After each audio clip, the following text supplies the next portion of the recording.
ഓം ഗുരുർബ്രഹ്മാ ഗുരുർവിഷ്ണു ഗുരുർദേവോ മഹേശ്വര ഗുരുസാക്ഷാത് പരബ്രഹ്മ തസ്മൈ ശ്രീ ഗുരവേ നമഃ. ആദരണീയ അധ്യക്ഷൻ സംപൂജ്യ സ്വാമിജി, വേദിയിലും സദസ്സിലും സന്നിഹിതരായ പ്രിയ കുടുംബാംഗങ്ങളെ ഏവർക്കും സാദര നമസ്കാരം. ഭഗവത്ഗീത പഠിക്കണം, രാമായണം വായിക്കണം, ഭാഗവതം കേൾക്കണം എന്ന് പറയാറുണ്ട്. അതുകൊണ്ടാണ് ഭാഗവത സപ്താഹ യജ്ഞം.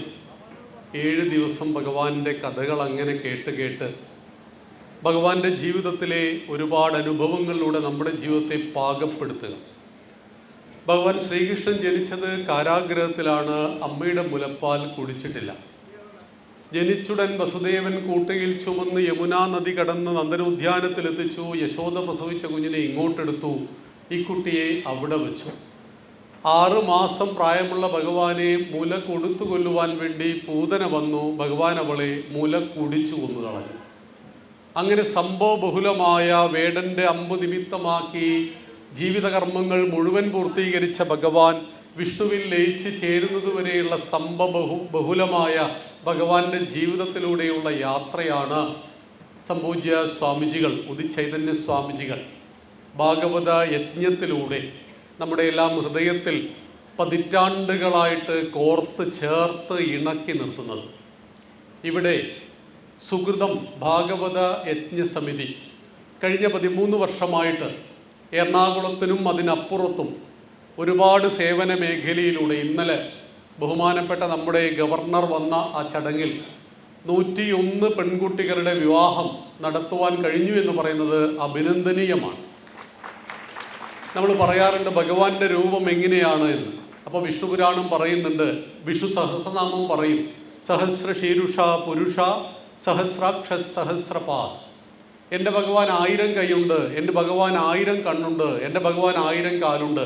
അപ്പം ഭഗവാൻ ഒരു പ്രാകൃത രൂപിയാണോ? അല്ല. ലോകത്തിലെ എല്ലാ കൈകളും ഭഗവാന്റെ കൈകളാണ്, എല്ലാ കണ്ണുകളും ഭഗവാന്റെ കണ്ണുകളാണ്. ഒരു നേരത്തെ ഭക്ഷണത്തിന് വേണ്ടി ഒരു നേരത്തെ ഭക്ഷണം നീ ആരുടെ കൈകളിലേക്കാണോ വെച്ചു കൊടുക്കുന്നത്, അത് ഭഗവാന്റെ കൈകളിലേക്കാണ് വെച്ചു കൊടുക്കുന്നത് എന്ന ഉദാത്തമായ സങ്കല്പത്തിന്റെ അടിസ്ഥാനത്തിലാണ് ഈശാവാസ്യമിതം സർവം യത്കിഞ്ച ജഗത്യാം ജഗത്. ഈശ്വരൻ വസിക്കുന്നു എവിടെ? സർവചരാചരങ്ങളിലും. പഴുതാരയിലും പാമ്പിലും കീരിയിലും ചൊറിപ്പുഴുവിലും കുയ്യാനയിലും തത്വമസി നിന്നിലും. അഹം ബ്രഹ്മാസ്മി, അത് ഞാനുമാണ്. അണോരണീയാൻ, ഏറ്റവും ചെറുതിൽ ചെറുത് ഞാനാണ്. മഹതോ മഹീയാൻ, ഏറ്റവും വലുതിൽ വലുത് ഞാനാണ്. ആത്മാവിൻ്റെ രൂപത്തിൽ സർവ്വജീവജാലങ്ങളിലും ഞാനാണ്. അതുകൊണ്ട് ഞാൻ അദ്വൈതമാകുന്നു. ഏകമേവം അദ്വിതീയം ബ്രഹ്മ, ഞാൻ രണ്ടില്ലാത്ത ഒന്നാകുന്നു എന്ന പരമമായ തത്വത്തെ പ്രദാനം ചെയ്യുന്ന മഹത്തായ ഈ യജ്ഞവേദിയിൽ അല്പസമയം നിങ്ങൾക്കൊപ്പം ഒന്നിച്ചിരിക്കാൻ കഴിഞ്ഞത് വളരെ അനുഗ്രഹമാണ്. അധികായൻജി ഞങ്ങളുടെ എല്ലാ പ്രോഗ്രാമുമായിട്ട് സഹകരിച്ച് മുന്നോട്ട് പോകുമ്പോൾ സ്വാമിയുടെ ആശ്രമത്തിൽ ധാരാളം പ്രോഗ്രാം സനാതന ധർമ്മപാഠശാല നടത്തിയിട്ടുണ്ട്. അപ്പോഴെല്ലാം മുന്നിൽ നിന്നുകൊണ്ട് സ്വാമിജിയുടെ ഉപദേശങ്ങളും നിർദ്ദേശങ്ങളും ക്ലാസ്സുകളും ഞങ്ങൾക്ക് ലഭിച്ചിട്ടുണ്ട്. ഇവിടെ അല്പസമയം ഭാരതം നമ്മുടെ മാതൃഭൂമി എന്ന വിഷയത്തെ അധികരിച്ച് ദേശഭക്തി ഗാനത്തിലൂടെയുള്ള ഒരു സഞ്ചാരമാണ് നമ്മൾ ഉദ്ദേശിക്കുന്നത്.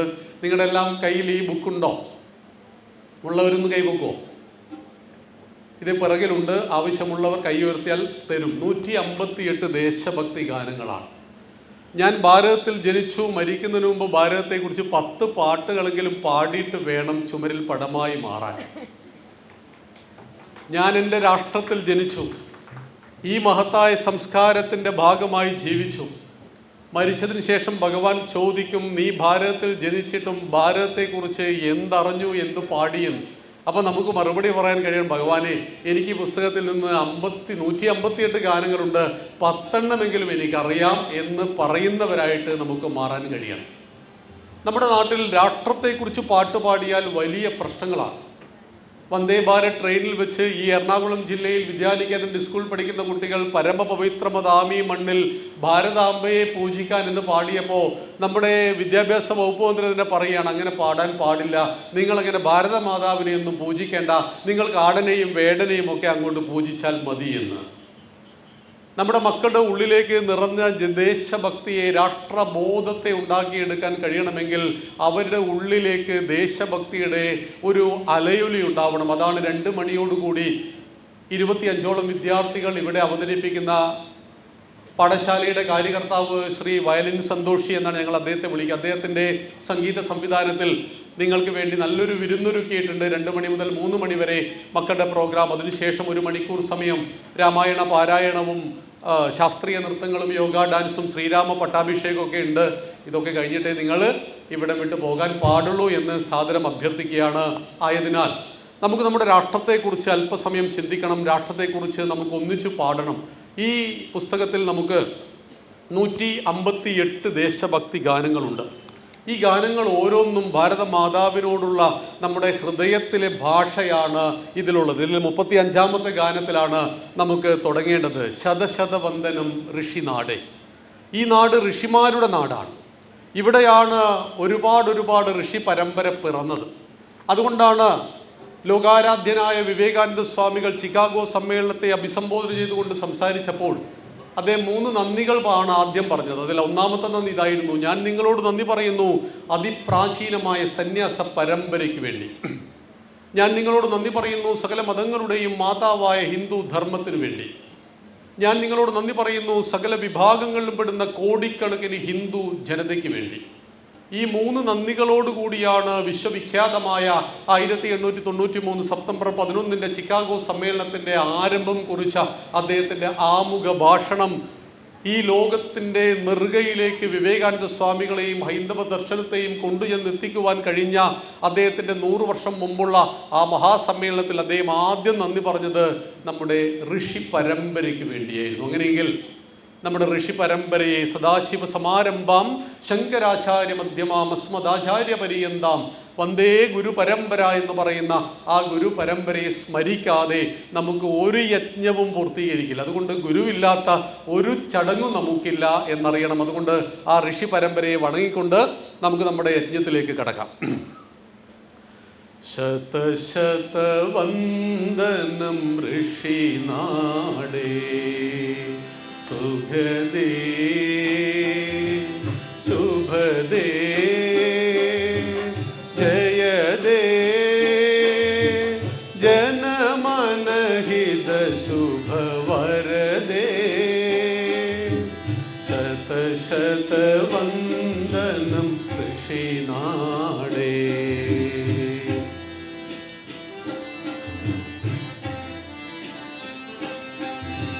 നിൻപാദം കണി കാൺമാനാ നിൻകാൽ പൂമ്പൊടിയണിയാനാ ദിവ്യേസുരവരരക്ഷമരാ നിൽപ്പൂനടയിൽ യുഗയുഗമാ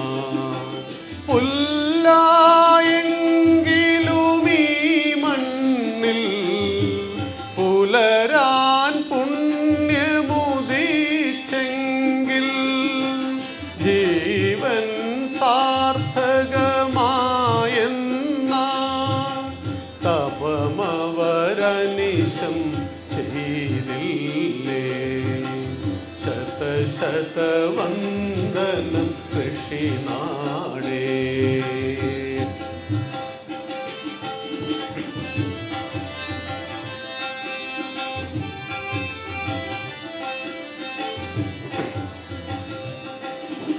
മമ ജന്മാന്തര സുകൃതത്താൽ മാതാവേ നിൻമടിയിൽ ഞാൻ വന്നു പിറന്നു മാനവനാ വന്ദേ തവ പദ സേവകനാ. വേണ്ട വേറൊരു മോക്ഷം മേ വേണ്ട പരമൊരു സ്വർഗം മേ മോക്ഷം നീയേ സ്വർഗം നീ അഭയേ അമലേ അമിത ഫലേ.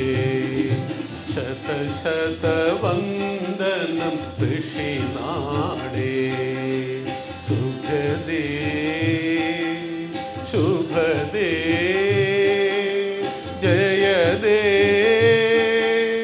ജനമനഹിത ശുഭവരദേ. മമജന്മാന്തര സുഹൃതത്താൽ ഏതൊക്കെയോ ജന്മങ്ങളിൽ ചെയ്ത പൂർവ്വസൂരികളുടെ പുണ്യം കൊണ്ടാവാം ഈ മണ്ണിൽ മനുഷ്യനായി ജനിക്കുവാനും ജീവിക്കുവാനും എനിക്ക് അവസരം ലഭിച്ചതിൽ എനിക്കൊരു സ്വർഗത്തിൻ്റെയും ആവശ്യമില്ല. ഈ കഴിഞ്ഞ 11-ാം തീയതി ഡൽഹിയിൽ പൊട്ടിത്തെറിച്ചതൊരു ഡോക്ടറായിരുന്നു. അദ്ദേഹം പൊട്ടിത്തെറിച്ചത് നിശ്ചയമായിട്ടും സ്വർഗത്തിനു വേണ്ടിയായിരുന്നു. പട്ടിക്ക് വേണ്ടി സ്വർഗം ഉപേക്ഷിച്ച യുധിഷ്ഠിരൻ്റെ നാട്ടിലാണ് ജനനി ജന്മഭൂമി സ്വർഗാദപി ഗരീയസി എന്ന് ശ്രീരാമചന്ദ്ര മഹാദേവൻ പറഞ്ഞത്. ജനിച്ച നാടും പെറ്റമ്മയും സ്വർഗത്തേക്കാൾ മഹത്തരം എന്ന് ഉദ്ഘോഷിച്ച മണ്ണാണ് നമ്മുടെ മണ്ണ്. ഇനി നമുക്ക് ഇതിൽ 12-ാമത്തെ ഗാനം, ആവശ്യമുള്ളവർക്ക് ഈ പുസ്തകം വാങ്ങട്ടോ. ഈ ഗാനം ഏതാണ്? ഈ നാട് പ്രകൃതി തന്നെയാണ് ഈ നാടിനെ ഉണ്ടാക്കിയിരിക്കുന്നത്. 3 ഭാഗത്ത് സാഗരമാണ്, ഉപദ്വീപാണ്. ഒരു ഭാഗത്ത് ഹിമവാനാണ്. ഒരിക്കൽ വിന്ധ്യനും ഹിമവാനും തമ്മിൽ ചെറിയൊരു തർക്കമുണ്ടായി. ആരുടെ കൊടുമുടിയാണ് ഏറ്റവും വലുത് എന്ന്. ഭാരതത്തിൻ്റെ മധ്യഭാഗത്തുള്ള വിന്ധ്യൻ തൻ്റെ കൊടുമുടിയെ ഉയർത്തിയപ്പോൾ ഭാരതം 2ആയി മുറിഞ്ഞുപോയി. ഭാരതം 2ആയി മുറിഞ്ഞു പോകുന്നത് കണ്ടപ്പോൾ ദേവഗണങ്ങൾ മുഴുവൻ കണ്ണുനീർ പൊഴിക്കാൻ തുടങ്ങി. ഈ വിശ്വത്തിന് മുഴുവൻ ശാന്തിയെ പ്രദാനം ചെയ്യേണ്ട ഭാരതമാതാവ് 2ആയി പകുത്തുപോകുന്നു. അതുകൊണ്ട് വിന്ധ്യനോട് പറയണം കൊടുമുടികളെ താഴ്ത്താൻ. പക്ഷെ വിന്ധ്യൻ അഹങ്കാരിയാണ്. ആര് പറഞ്ഞാൽ കേൾക്കും? ഗുരുനാഥൻ പറഞ്ഞാൽ കേൾക്കും. ആരാണ് ഗുരു? അഗസ്ത്യമുനിയാണ് ഗുരു. ഗുരു എവിടെയാണ്? ഹിമാലയത്തിൽ തപസ്സിലാണ് ഗുരുനാഥൻ. അങ്ങനെ ദേവഗണങ്ങൾ മുഴുവൻ അഗസ്ത്യമുനിയുടെ പാദങ്ങളിൽ ചെന്ന് നമസ്കരിച്ചിട്ട് പറഞ്ഞു, അങ്ങയുടെ ശിഷ്യൻ ഇതാ അക്രമം കാണിക്കുന്നു, ഭാരതം 2ആയി വിഭജിച്ചു പോവുകയാണ്, അതുകൊണ്ട് അങ്ങൊന്നു പറയണം. അങ്ങനെ ഹിമാലയത്തിൽ നിന്നൊരു കമണ്ടലുവിൽ ഒരു നദിയെ വാരിയെടുത്തുകൊണ്ട് അദ്ദേഹം യാത്ര തുടർന്നു. ഗുരുനാഥൻ വരുന്നത് കണ്ടപ്പോൾ വിന്ധ്യൻ കൊടുമുടികളെ താഴ്ത്തിക്കൊണ്ട് ഗുരുവിനെ സാഷ്ടാംഗം നമസ്കരിച്ചു. ഗുരു പറഞ്ഞു, വിന്ധ്യ, ഞാൻ വരുന്നത് വരെ നീ ഇതേ പൊസിഷനിൽ ഇരുന്നു കൊള്ളണം. ഇനി ഈ കൊടുമുടി നീ ഉയർത്താൻ പാടില്ല. അങ്ങനെ നേരെ അഗസ്ത്യകൂടത്തിൽ വന്നു. അവിടെ തപസ് ചെയ്തപ്പോൾ അദ്ദേഹത്തിൻ്റെ കമണ്ടലുവിലുണ്ടായ നദിയെ ഗണപതി മൈനയുടെ രൂപത്തിൽ വന്ന് തട്ടിമറിക്കുകയും ആ നദി ഒഴുകി കാവേരി നദിയാവുകയും ചെയ്തു. ഹിമാലയത്തിൽ നിന്ന് കാവേരിയെ കൊണ്ടുവന്നു കർണാടകയിൽ പ്രതിഷ്ഠിച്ചു എന്ന് പറയുമ്പോൾ സപ്തനദികളുടെ ജലത്തെ ആവാഹിച്ചുകൊണ്ട് എറണാകുളത്തപ്പനെയും ഗുരുവായൂരപ്പനെയും കുളിപ്പിച്ചിട്ടാണ് രാവിലെ പ്രഭാതകർമ്മം തുടങ്ങുന്നത് എങ്കിൽ നമ്മളും കുളിക്കുന്നത് അങ്ങനെയാണ്. ഗംഗേ യമുനേ ചൈവ ഗോദാവരി സരസ്വതി നർമ്മദേ സിന്ധു കാവേരി ജലേസ്മിൻ സന്നിധിം കുരു എന്ന് പറയുമ്പോൾ സപ്തനദികൾ ഗംഗയെയും സരസ്വതിയെയും യമുനയെയും എല്ലാം ആവാഹിച്ച് എൻ്റെ ആ ചെറിയ ബക്കറ്റിലേക്ക് കൊണ്ടുവന്ന് ഞാൻ കുളിക്കുന്നു എന്ന ഉദാത്തമായ സങ്കല്പത്തിലാണ് ഈ പ്രകൃതി തന്നെ, ദൈവങ്ങൾ തന്നെ കോട്ട കെട്ടിയതാണ് എൻ്റെ ഭാരതം. 3 ഭാഗത്ത് സാഗരമുണ്ട് എനിക്ക്, ഒരു ഭാഗത്ത് ഹിമവാനുണ്ടെങ്കിൽ ഈ ഗാനത്തിൽ പറയുകയാണ്, ആദിദേവതയാണു നീ പാരിനാശ്രയദായിനി സർഗ സംസ്ഥിതിലയനകാരിണി മൂലരൂപിണി മോഹിനി കാലദേശ ഗുണാദിവർത്തിനി എങ്കിലും കരുണാമയി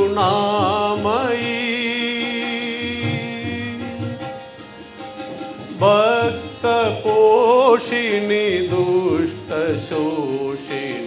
ഭാരതാവനിയായിനി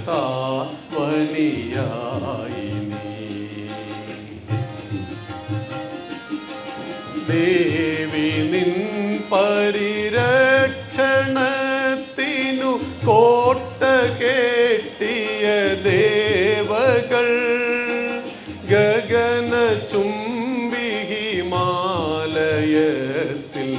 കുടിയിരുത്തി മഹേശനെ. ഒരു ഭാഗത്ത് കോട്ട കെട്ടി, ആ കോട്ടയ്ക്ക് മുകളിൽ മഹാദേവനെ കുടിയിരുത്തി എന്നതാണ് സങ്കല്പം. കൈലാസം എന്ന് പറയുന്നത് ഭാരതത്തിൻ്റെ വടക്കു ഭാഗത്താണ്. കന്യാകുമാരി ദേവി തപസ് ചെയ്യുന്നത് കൈലാസനാഥനെയാണ്. 52 ശക്തിപീഠങ്ങളുടെ ചരിത്രം നമുക്കെല്ലാവർക്കും അറിയാം. സതീദേവിയുടെ കത്തിക്കരിഞ്ഞ മൃതശരീരത്തെ ഭഗവാൻ വിഷ്ണുവിൻ്റെ സുദർശന ചക്രം 52 പീസുകളാക്കിയപ്പോൾ ഇത് ഭാരതത്തിലെ അഖണ്ഡ ഭാരതത്തിലെ 52 സ്ഥലങ്ങളിൽ ചെന്ന് പതിച്ചു എന്നും അത് 52 ദേവീ ക്ഷേത്രങ്ങളായി മാറിയെന്നും ശക്തിപീഠങ്ങളായി മാറിയെന്നും പറയുമ്പോൾ അതിലൊരു ഭാഗം പതിച്ചതാണ് കന്യാകുമാരി, മറ്റൊന്നങ്ങ് നേപ്പാളിലാണ്, ഒന്ന് നമ്മുടെ താലിബാന്റെ അഫ്ഗാനിസ്ഥാനിലുമുണ്ട്. 52 ശക്തിപീഠങ്ങളിൽ കന്യാകുമാരി ദേവി കൈലാസനാഥനെ തപസ്സു ചെയ്യുന്നു എന്ന് പറയുന്നതാണ് നമ്മുടെ മഹത്തായ സങ്കല്പം. അതുകൊണ്ടാണ് കൈലാസത്തെക്കുറിച്ച് നമ്മുടെ കാഴ്ചപ്പാട് എന്താണ്? നമ്മുടെ ഇതിൽ 16ാമത്തെ ഗാനം ഇങ്ങനെ പറയുന്നുണ്ട്: കൈലാസം വേറു ഒരു മലയല്ല, കൈവല്യത്തിൻ വെൺകൽ പ്രതിമ, അതിലതിവാസം ചെയ്വൂ ശിവനും ആദിശക്തിയാം പാർവതിയും, അതിലമരുമ്പോൾ നീലകണ്ഠനിൽ കാളകൂടവും അമൃതായി. ജയ ജയ ഭാരത മാതാവേ, ജയ ജയ ജയ ഭാരത ഭൂമാതേ. നിശ്ചലമായൊരു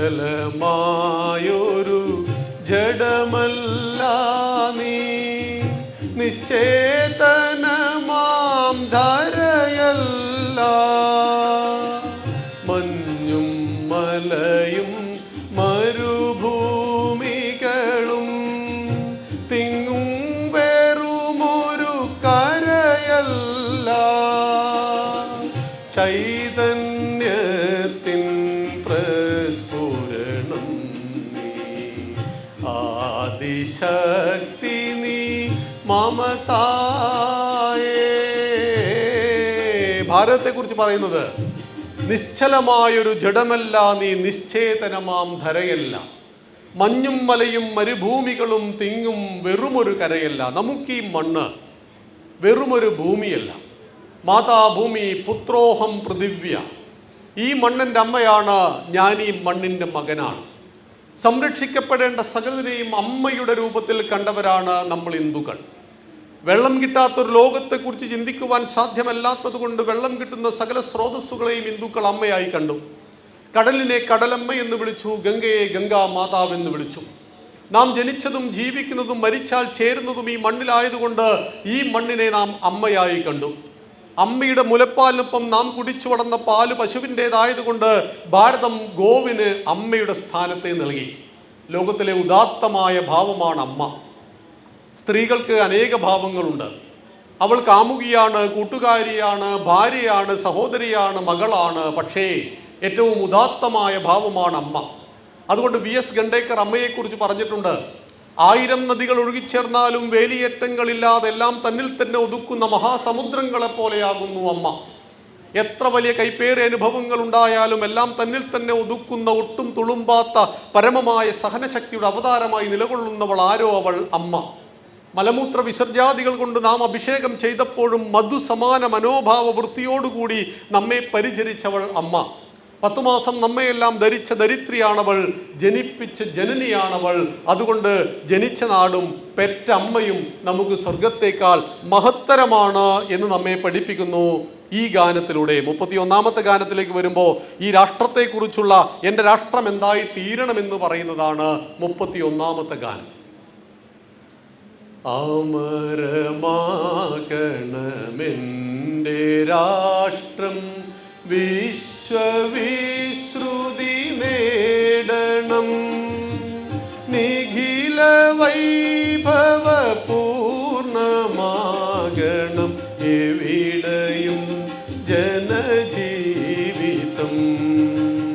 അരുതനീതികളാർത്തരറിയരു സമ്പദുഃഖമൊരൽപ്പവും,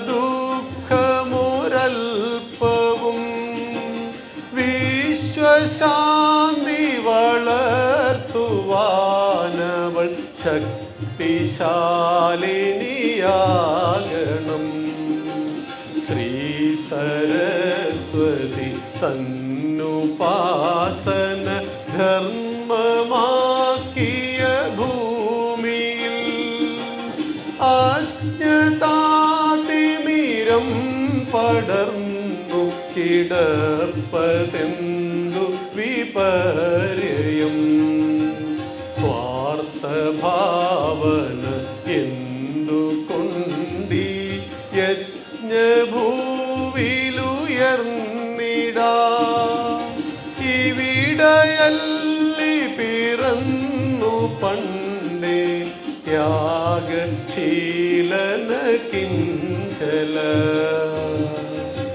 എൻ്റെ രാഷ്ട്രം അമരമാകണം, വിശ്വവിശ്രുതി നേടണം, എവിടെയും ജനജീവിതം സ്വസ്ഥമായിരിക്കണം. നമ്മുടെ പ്രധാനമന്ത്രി പറയാറുണ്ട് 2047 ആകുമ്പോൾ എൻ്റെ രാഷ്ട്രം ലോകത്തിലെ നമ്പർ 1 സാമ്പത്തിക ശക്തിയായിരിക്കണം. ഇന്ന് ലോകത്തിൽ 4ാമത് സാമ്പത്തിക ശക്തിയാണ് നമ്മുടെ ഭാരതം. ജനസംഖ്യയിൽ 1ാം സ്ഥാനത്താണ് ഭാരതം. വലിപ്പത്തിൽ 7ാം സ്ഥാനത്താണ് ഭാരതം. 200 വർഷക്കാലം നമ്മളെ അടിമകളാക്കി ഭരിച്ച ബ്രിട്ടനെ 5ാം സ്ഥാനത്തേക്ക് പിന്തള്ളി ഭാരതം ഇന്ന് 4ാമത് സാമ്പത്തിക ശക്തിയാണ്. ആ ഭാരതത്തെ സ്വാതന്ത്ര്യത്തിൻ്റെ 100ാം വാർഷികം ആഘോഷിക്കുന്ന 2047 ആകുമ്പോഴേക്ക് ലോകത്തിലെ നമ്പർ 1 രാഷ്ട്രമാക്കി മാറ്റണമെന്നതാണ് അദ്ദേഹത്തിൻ്റെ ഉദാത്തമായ സ്വപ്നം. തീർച്ചയായിട്ടും ആ സ്വപ്നം പൂവണിയും. കാരണം ലോകത്തിൽ ഏറ്റവും കൂടുതൽ യുവജനങ്ങളുള്ളത് ഇവിടെയാണ്. ഇവിടെയാണ് സർവ്വമതങ്ങളും ഏകോദര സഹോദരങ്ങളായി ജീവിക്കുന്നത്. ഇവിടെയാണ് ഭൂരിപക്ഷം ജനങ്ങൾ കിട്ടാത്ത അവകാശങ്ങളും ആനുകൂല്യങ്ങളും നമ്മുടെ മതന്യൂനപക്ഷ സഹോദരങ്ങൾക്ക് നൽകുന്നത്. ഇവിടെയാണ് പള്ളിക്ക് പുറത്ത് പട്ടാളവും പോലീസും കാവൽ നിൽക്കാതെ ഇസ്ലാമിക സഹോദരങ്ങൾ നിർഭയം നിസ്കരിക്കുന്നത്. കാരണം ഈ മണ്ണിൽ ഒരു ആപ്തവാക്യം പിറന്നിട്ടുണ്ട്, അത് മതേതരത്വമല്ല. ആകാശാത് പതിതം തോയം യഥാഗച്ഛതി സാഗരം സർവദേവ നമസ്കാരം കേശവം പ്രതിഗച്ഛതി. ഇതാണ് ഹിന്ദുവിൻ്റെ ഭരണഘടന, ഇതാണ് ഹിന്ദുവിൻ്റെ മതേതരത്വം. വിണ്ണിൽ നിന്ന് മണ്ണിലേക്ക് പതിക്കുന്ന കോടാനുകോടി മഴത്തുള്ളികൾ എങ്ങനെ അരുവിയിലൂടെ നദിയിലൂടെ ഒഴുകി ഏകമാകുന്ന സാഗരത്തിൽ എത്തിച്ചേരുന്നുവോ. സർവദേവ നമസ്കാരം, നിങ്ങൾ ഏത് ദൈവത്തെ വേണമെങ്കിലും നമസ്കരിച്ചോളൂ. കേശവം പ്രതിഗച്ഛതി, ഒടുവിൽ ഏകമാകുന്ന ഈശ്വരനിൽ വന്നു ചേരും. അതുകൊണ്ട് ഹിന്ദുക്കളായ നമുക്ക് എത്ര ദൈവങ്ങളാ? 33 കോടി ദൈവങ്ങൾ. കാളിയുണ്ട്, ഭദ്രകാളിയുണ്ട്, ചാത്തനുണ്ട്, കുട്ടിച്ചാത്തനുണ്ട്. നിങ്ങൾക്ക് ഏത് ദൈവത്തെ വേണമെങ്കിലും ആദരിക്കാം, നിങ്ങൾക്ക് ആരാധിക്കാം. പക്ഷെ ആ ദൈവത്തിൽ പോകുവാൻ, ആ ദൈവത്തെ ആരാധിക്കുവാൻ ചില മാനദണ്ഡങ്ങളുണ്ട്. ആ മാനദണ്ഡ പ്രകാരമായിരിക്കണം നിങ്ങൾ ആ അമ്പലത്തിൽ പോകേണ്ടത്. അല്ലാതെ രഹന ഫാത്തിമമാർക്ക് കയറി ഇറങ്ങുവാനുള്ളതല്ല ശബരിമല എന്നുകൂടി അറിയണം.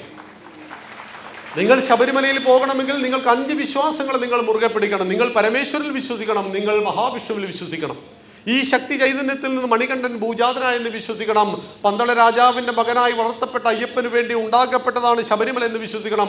5ാമത്തേത് പരമപ്രധാനമാണ്, അയ്യപ്പൻ നൈഷ്ഠിക ബ്രഹ്മചാരിയാണെന്ന് വിശ്വസിക്കണം. ഈ 5 വിശ്വാസങ്ങൾ ആര് മുറുകെ പിടിക്കുന്നുവോ അവർക്കുള്ളതാണ് 41 ദിവസത്തെ വ്രതശുദ്ധിയോടുകൂടി ശബരിമല. എന്തുകൊണ്ടാണ് ശബരിമലയെ തകർക്കുവാൻ നിരന്തരം പരിശ്രമിക്കുന്നത്?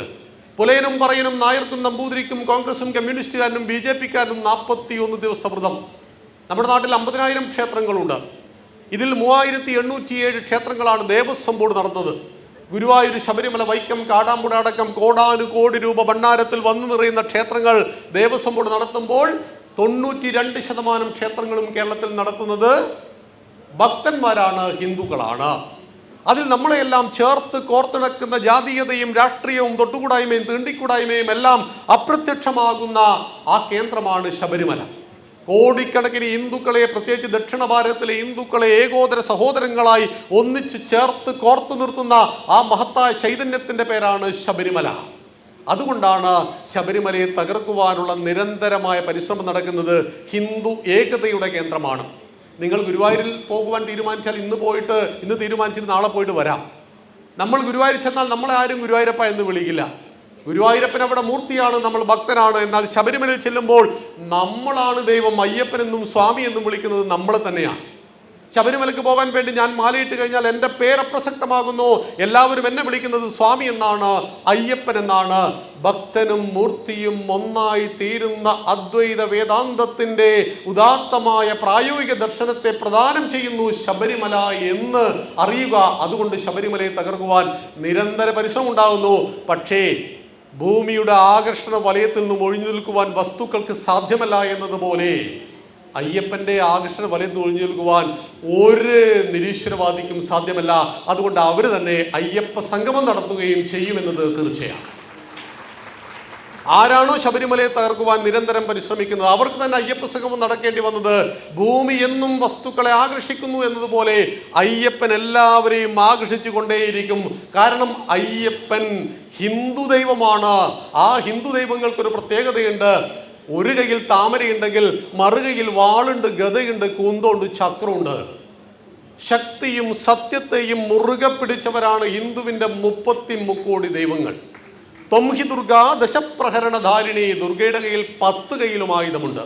മഹാവിഷ്ണുവിൻ്റെ ഒരു കയ്യിൽ ശംഖുണ്ടെങ്കിൽ മറുകയിൽ ചക്രമുണ്ട്, ഗദയുണ്ട്. താമരയും ശംഖും അവിടെ നിലനിൽക്കണമെങ്കിൽ ഭഗവാന്റെ കയ്യിൽ അസ്ത്രവും ഉണ്ടാകണം, ശസ്ത്രവും ഉണ്ടാകണം. ആയുധമില്ലാത്ത ഒരൊറ്റ ദേവീദേവന്റെ പേര് പറയാൻ കഴിയുമോ? കഴിയില്ല. കാരണം വി.ഡി. സവർക്കറുടെ ഭാഷയിൽ പറഞ്ഞാൽ ധാർമ്മിക ബോധമില്ലാത്ത ശക്തിയുടെ വിജയം മൃഗീയമാണ്. ശക്തിയുടെ പിൻബലമില്ലാത്ത ധർമ്മത്തിൻ്റെ വിജയം മുടന്തനുമാണ്. അതുകൊണ്ട് ശക്തിയാണ് ജീവിതം, ദുർബലത മരണമാണ് എന്ന് നമ്മളെ ഓർമ്മപ്പെടുന്നതാണ് ഭാരതത്തിലെ എല്ലാ ദൈവങ്ങളും എന്ന് അറിയണം. 32ാമത്തെ ഗാനത്തിലേക്ക് നമ്മൾ വരുമ്പോൾ ഈ ഭാരതത്തിൻ്റെ മഹത്തായ ഒരു ചിത്രത്തെ വരച്ചു ചേർക്കുന്നതാണ് ആ ഗാനം.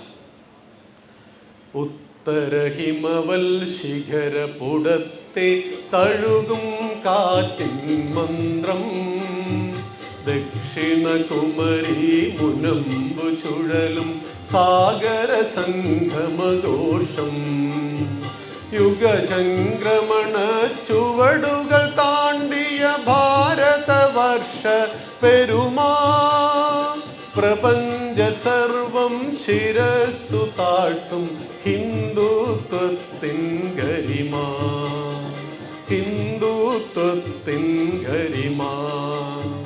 ഭോഗഭ്രാന്തിൽ പാഞ്ഞു കിതയ്ക്കും പാശ്ചാത്യന്റെ മനസ്സും, നൂറ്റാണ്ടാദ്യം പിറന്നു ലോകം മതിച്ചു വന്ന ചുവപ്പും, ദർപ്പം തീർന്നു കരാങ്കുലി കൂപ്പി ഒരേ സ്വരത്തിൽ പാടി, തമസ്സകറ്റാനൊളിവീശിടാൻ വഴിയൊന്നേ അതു ഹിന്ദുത്വം. അമൃതത്വത്തിൻ മക്കൾ ലോകം പക്ഷിക്കൂടായി കണ്ടോ, പൂർവമനീഷികൾ അവരുടെ സ്വപ്നം സാർത്ഥകമാക്കാമെന്നാം. കാലം കാത്ത മുഹൂർത്തം വന്നു കുതിച്ചു വിജയം നേടാൻ, ബലിദാനികളുടെ ധീരസ്മൃതികൾ തുടിച്ചിടട്ടെ കരളിൽ. ഏത് വിജയത്തിൻ്റെ പുറകിലും ഒരുപാട് ബലിദാനങ്ങളുടെ ചരിത്രമാണ്. 5 പ്രാവശ്യം ഞങ്ങൾ അയോധ്യയിൽ പോകാറുണ്ട് വർഷത്തിൽ. സ്വാമിജിയും ധാരാളം അയോധ്യ, കാശി, മധുര യാത്രകൾ നടത്താറുണ്ട്.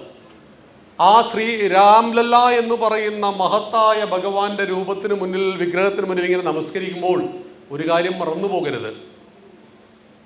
1528 ബാബർ തകർത്തു കളഞ്ഞ അയോധ്യയിലെ രാമക്ഷേത്രം തിരിച്ചു പിടിക്കുവാൻ വേണ്ടി 77 യുദ്ധങ്ങൾ നടത്തിയിട്ടുണ്ട് ഹിന്ദുക്കൾ. 3 ലക്ഷം ഹിന്ദുക്കളുടെ ധീര ബലിദാനത്തിനൊടുവിൽ 496 വർഷക്കാലത്തെ നിരന്തര പോരാട്ടത്തിനൊടുവിൽ 2024 ജനുവരി 22-ാം തീയതിയാണ് അയോധ്യയിൽ രാംലല്ല പ്രതിഷ്ഠ നടന്നത് എന്ന് നന്ദിയോടുകൂടി നാം എന്നും സ്മരിക്കണം. അത്രയേറെ കഷ്ടപ്പാടിൻ്റെ, ത്യാഗത്തിൻ്റെ ചരിത്രം പറയുവാനുണ്ട് നമ്മുടെ ഭാരതത്തിൽ. ഒരൊറ്റ ദിവസം 14,000 ഹിന്ദു സ്ത്രീകൾ അഗ്നിപ്രവേശം ചെയ്ത ചിത്തോറിനെ മറന്നു പോകരുത് നമ്മൾ. ഇസ്ലാമിക ഭീകരവാദികളാൽ ആക്രമിക്കപ്പെട്ട് പുരുഷന്മാരെ മുഴുവൻ കൊന്നുകഴിഞ്ഞാൽ സ്ത്രീകളെ മുഴുവൻ ലൈംഗിക അടിമകളാക്കി ഇഞ്ചിഞ്ചായി മാനഭംഗം ചെയ്യപ്പെട്ട് കൊല്ലുമെന്നറിയപ്പെടുന്ന ഹിന്ദു സ്ത്രീകൾ റാണി പത്മിനിയുടെ നേതൃത്വത്തിൽ ചിത്തോറിൽ ധീരബലിദാനത്തെ നടത്തിയത് സതി അനുഷ്ഠിച്ചുകൊണ്ടായിരുന്നു എന്നറിയണം. ഒരു കാലത്ത് അത് ആചാരമായിരുന്നു, പിന്നീട് ദുരാചാരവും അനാചാരവുമായിട്ട് മാറിയിട്ടുണ്ട്. സംരക്ഷിക്കുവാൻ പുരുഷന്മാരില്ലാത്ത ലോകത്ത് സ്വന്തം ശരീരത്തെ അഗ്നിക്ക് സമർപ്പിച്ചതായിരുന്നു ഭാരതത്തിൻ്റെ ഈ പറയുന്ന ഓരോ വനിതകളും എന്ന് അറിയണം. അത്ര മഹത്തരമാണ് നമ്മുടെ ചരിത്രം, സംസ്കാരം എന്നറിയണം. 39ാമത്തെ ഗാനത്തിലേക്ക് വരുമ്പോൾ അത് വ്യാസന്റെ മണ്ണിനെ കുറിച്ചുള്ള പാട്ടാണ്. ഇതാരുടെ മണ്ണാണ്? വ്യാസോച്ഛിഷ്ടം ജഗൽ സർവം.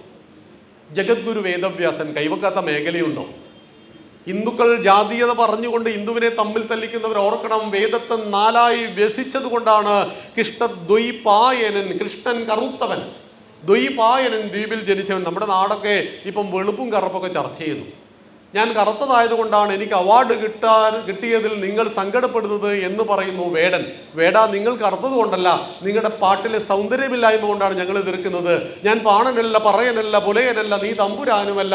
അടുത്ത വരി എൻ്റെ അമ്മമാരെ എനിക്ക് പാടാൻ പറ്റുമോ, നിങ്ങൾക്ക് പറയാൻ പറ്റുമോ? അത്ര മോശമാണ് ഓരോ വരികളും. സംഗീതം മനുഷ്യനെ വിഭജിക്കുവാനുള്ളതല്ല, സംഗീതം ജാതീയ കുത്തിത്തിരിപ്പുകൾ ഉണ്ടാക്കുവാനുള്ളതല്ല, സംഗീതം മനസ്സിനെ ആർദ്രമാക്കുവാനുള്ളതാണ്. സംഗീതം മനുഷ്യന്റെ ലോകത്തെ ഉയർത്തുവാനുള്ളതാണ്. അവിടെയാണ് കൃഷ്ണൻ കറുത്തവൻ, ആ കറുത്തവനായ ദ്വൈപായനൻ, ദ്വീപിൽ ജനിച്ചവൻ, ശ്രുതിയായ വേദത്തെ ഋഗ്വേദം, യജുർവേദം, സാമവേദം, അഥർവവേദം എന്നിങ്ങനെ 4ആയി വ്യസിച്ചു, വിഭജിച്ചു. അതോടുകൂടി അദ്ദേഹത്തിൻ്റെ പേരെന്തായി മാറി? വേദവ്യാസനായി. അതുകൊണ്ട് വ്യാസന്റെ മണ്ണാണിത്. വ്യാസന്റെ മണ്ണിനെ കുറിച്ച് പാടും. വ്യാസന്റെ മണ്ണിൽ വാരുറ്റ മണ്ണിൽ വാടാമലർക്കണി പൂത്തുമിന്നേ, പൂവെണ്ണിലാവിൽ കുളിച്ചൊരുങ്ങി നേരിൻ്റെ കൽപ്പക പൂങ്കാവിൽ വന്നു നീ മണ്ണിലാടാത്ത നൃത്തമില്ല, അതിൽ കോരിത്തരിക്കാത്ത സ്വർഗമില്ല. ഇത് വ്യാസന്റെ മണ്ണാണ്. ഇവിടെ ആടിപ്പാടി ജീവിക്കുന്നതിനേക്കാൾ അതീതമായ ഒരു സുഖവും നിങ്ങൾക്ക് എവിടെയും ലഭിക്കില്ല എന്ന് പറയുന്നു ആ മണ്ണെങ്കിൽ 66ാമത്തെ ഗാനം നമ്മളെ പഠിപ്പിക്കുന്നത് മഹത്തായ ചില ആശയങ്ങളാണ്. ആരാണ് ഈ രാഷ്ട്രത്തിന് വേണ്ടി ജീവൻ ബലിദാനം നൽകിയത് എന്ന് പറയുന്നു. അതുകൊണ്ട് അവരെക്കുറിച്ചുള്ള ഓർമ്മകളാണ് 66ാമത്തെ ഗാനം. വരുന്നു ഞങ്ങൾ സ്വാതന്ത്ര്യത്തിൻ ബലിപീഠങ്ങൾ തേടി, വരുന്നു നിങ്ങൾ പൊരുതി മരിച്ചൊരു പുണ്യപഥങ്ങൾ തേടി, പുണ്യപഥങ്ങൾ തേടി.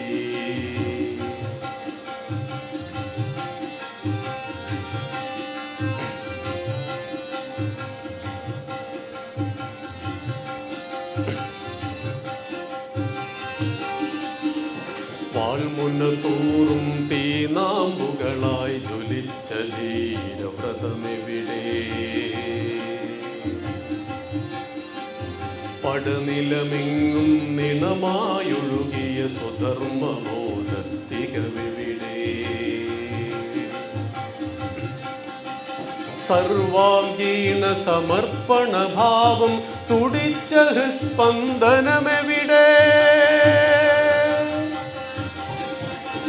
വരുന്നു ഞങ്ങൾ നിങ്ങളുറങ്ങും സമാധി ഭൂമികൾ തേടി, സമാധി ഭൂമികൾ തേടി. ഈ രാഷ്ട്രത്തിനു വേണ്ടി ജീവൻ ബലിദാനം നൽകിയ ആളുകൾ അവരുടെ സമാധി ഭൂമിയെ തേടിയല്ലാതെ നമുക്ക് ചിന്തിക്കാൻ കഴിയുമോ, ജീവിക്കാൻ കഴിയുമോ? നോക്കൂ, മുഹമ്മദ് ഗസ്നിയെ പൃഥ്വിരാജ് ചൗഹാൻ 16 പ്രാവശ്യം തോൽപ്പിച്ചു. ജയദ്രഥന്റെ സഹായത്തോടു കൂടി പൃഥ്വിരാജ് ചൗഹാനെ മുഹമ്മദ് ഗസ്നി തോൽപ്പിച്ചു. പിടിച്ചു കെട്ടിയ ഉടനെ 2 കണ്ണും കുത്തി പൊട്ടിച്ചു കളഞ്ഞു. പക്ഷെ ഇദ്ദേഹത്തിന് ശബ്ദഭേദി ബാൺ അയക്കാൻ അറിയാമായിരുന്നു.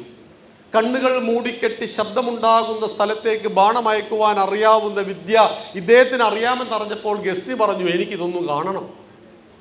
അങ്ങനെ ഗസ്നി ഒരുപാട് കുടങ്ങൾ അവിടെ കെട്ടിത്തൂക്കാൻ പറഞ്ഞു. ആ കുടങ്ങൾ കടിക്കാൻ തുടങ്ങിയപ്പോൾ ഓരോ ബാണം കൊണ്ട് പൃഥ്വിരാജ് ചൗഹാൻ ഈ പറയുന്ന കുടങ്ങളെയെല്ലാം തട്ടിമറിച്ചിട്ടു അദ്ദേഹത്തിൻ്റെ ആ അസ്ത്രം കൊണ്ട് ചിതറിത്തെറിപ്പിച്ചു കളഞ്ഞു. ഇതെല്ലാം കണ്ട് ഒടുവിൽ സഹികെട്ട് ആഹ്ലാദത്തോടുകൂടി സബാഷ് സബാഷ് സബാഷ് എന്ന് ഉറക്കെ ഗസ്നി പറഞ്ഞു എന്നും 7ാമത്തെ ബാണം ഗസ്നിയുടെ തൊണ്ടയിലൂടെ കടന്നുപോയി എന്നും ഒരു ചരിത്രം പറയുന്നു. അങ്ങനെയുള്ള ധീരന്മാരായ യോദ്ധാക്കളുടെ റാണാ പ്രതാപന്റെ വാളിന് 1.25 കിൻഡൽ വെയിറ്റ് ഉണ്ടായിരുന്നു എന്ന് പറയപ്പെടാറുണ്ട്. റാണാ പ്രതാപൻ തൻ്റെ മക്കൾ മരിച്ചപ്പോൾ കരഞ്ഞിട്ടില്ല. പക്ഷെ റാണാ പ്രതാപൻ കരഞ്ഞത് റാണാ പ്രതാപന്റെ കുതിര മരിച്ചപ്പോഴാണ്. അദ്ദേഹത്തെയും വഹിച്ചുകൊണ്ട് ശരവേഗതയിൽ ഓടിയ കുതിര യുദ്ധഭൂമിയിൽ വെച്ച് മരിച്ചപ്പോൾ കരഞ്ഞു പോയിട്ടുണ്ട് റാണാ പ്രതാപൻ. ഒരു കുതിര പോലും ഈ രാഷ്ട്രത്തെ സംരക്ഷിക്കുവാൻ വേണ്ടി നിരന്തരം പോരാടിയ ചരിത്രമാണ് ഈ ഭാരതത്തിന് പറയുവാനുള്ളത്. 74ാമത്തെ ഗാനത്തിലേക്ക് നമ്മൾ വരുമ്പോൾ അത് ഈ രാഷ്ട്രത്തോടുള്ള സമർപ്പണമാണ്. ഒരു വരത്തിനു വേണ്ടി മാത്രം വ്രതമെടുത്തവരാണു നമ്മൾ, അതിനു ജീവിതമാകമാനം സ്വയമൊഴിഞ്ഞവരാണു നമ്മൾ. വിവിധ ഭാഷകൾ വേഷഭൂഷ സഹിതമെങ്കിലുമേകരാഷ്ട്രം വിപുലമാണ് വിദൂരമാണെന്നാകിലും പരമേകഗോത്രം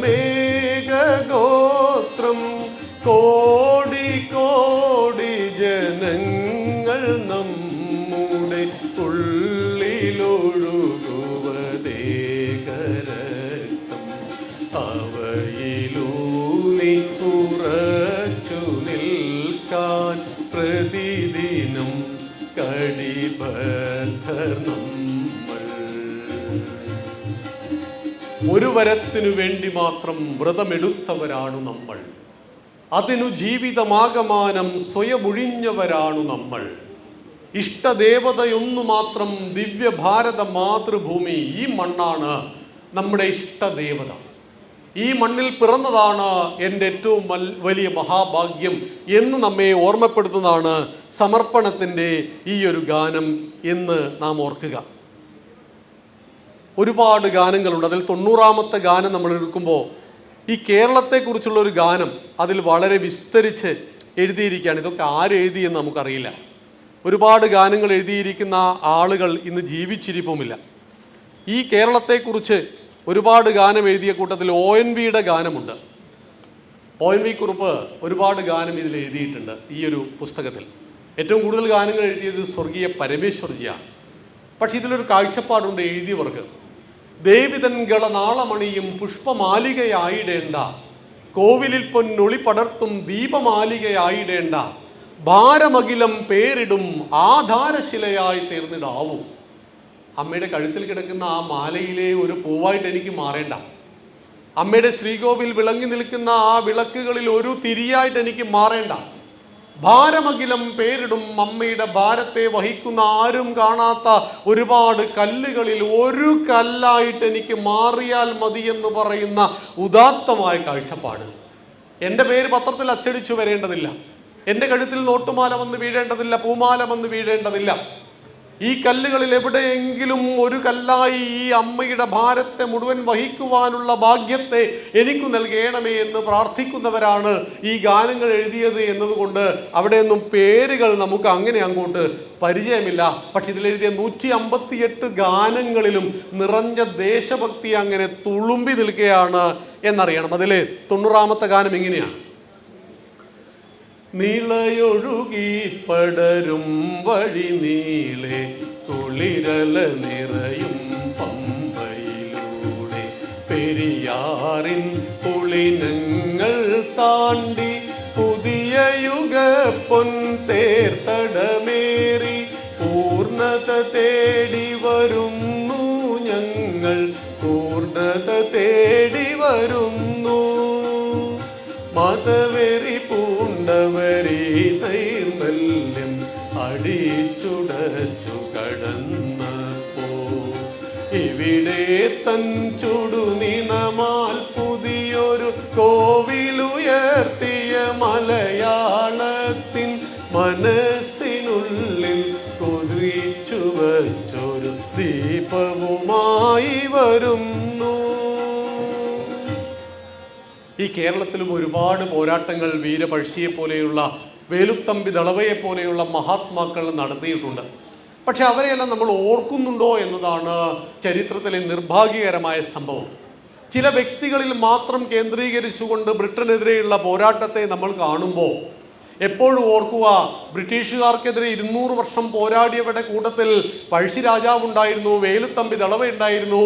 ഇങ്ങനെ ഒരുപാട് മഹാത്മാക്കൾ ജീവൻ ആഹുതി നൽകിയിട്ട് തന്നെയാണ് ഈ പറയുന്ന മഹത്തായ ഈ സംസ്കാരത്തെ നിലനിർത്തിയത് എന്ന് നാം ഓർക്കുക. അടുത്തത് 103-ാമത്തെ ഗാനമാണ്. അതൊരു ആഹ്വാനമാണ് നമ്മളോട്. ഇനി നമ്മൾ എന്താണ് ചെയ്യേണ്ടത്? ഈ ഭാരതം ഒരുപാട് വലുതായി. ഇന്ന് ഭാരതത്തിലേക്ക് വരുവാൻ വേണ്ടി റഷ്യയുടെ പ്രസിഡന്റും അമേരിക്കയുടെ പ്രസിഡന്റും മാപ്പ് പറഞ്ഞുകൊണ്ടേയിരിക്കുകയാണ്. അന്ന് അങ്ങനെയൊക്കെ പറഞ്ഞു പോയി, നിങ്ങളൊന്നും മനസ്സിൽ വെക്കരുത് എന്ന് നമ്മുടെ പ്രധാനമന്ത്രിയോട് പറഞ്ഞുകൊണ്ടിരിക്കുകയാണ്. കാരണം മറ്റൊന്നുമല്ല, നിങ്ങൾക്ക് ശക്തി ഉണ്ടെങ്കിൽ ലോകം നിങ്ങളെ തേടി വരും. ശക്തിയാണ് ജീവിതം, ദുർബലത മരണമാണ്. ഭീരു പലവട്ടം മരിച്ചാലും വീണ്ടും ഭീരുവായി തന്നെ ജനിക്കുന്നു. ധീരൻ ഒരിക്കലേ മരിക്കുന്നുള്ളൂ. അതുകൊണ്ട് നിങ്ങൾ ധീരരായിരിക്കുക. അതുകൊണ്ട് ഒരുപാട് കടമകളും കർത്തവ്യങ്ങളും നമുക്ക് വരുംകാലങ്ങളിൽ ചെയ്യുവാനുണ്ട് എന്ന് നമ്മെ ഓർമ്മപ്പെടുന്നതാണ് 103-ാമത്തെ ഈ ഗാനം. ഉയരും ഭാരത ഭൂവിൻ വിശ്രുത വിജയ പതാക പറക്കട്ടെ, ഉണരും പാരിനു നേർവഴി കാട്ടും നേതൃത്വം പുനരുയരട്ടെ, നേതൃത്വം പുനരുയരട്ടെ.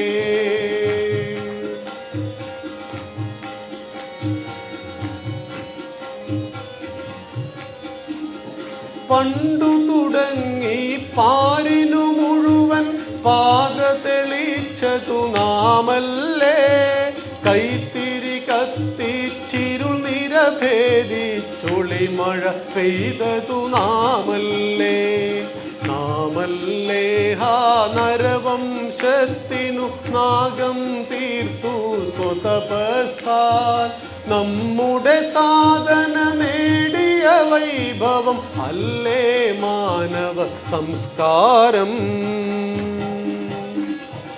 എന്തെന്തുഗ്രവിപത്തുകൾ നമ്മെ ചീറിയടുത്തു നൂറ്റാണ്ടായി, എത്ര ഭയങ്കര ശത്രു പരമ്പര തീയും വാളുമെടുത്തെത്തി, ഉലകം വെല്ലും പോർവിളി കേട്ടിട്ടുയരും രാക്ഷസഗർവങ്ങൾ, പണവും താഴ്ത്തിയടങ്ങിയതില്ലേ ഹൈന്ദവ വീര്യം ദർശിക്കേ. എന്തെന്തുഗ്രവിപത്തുകൾ!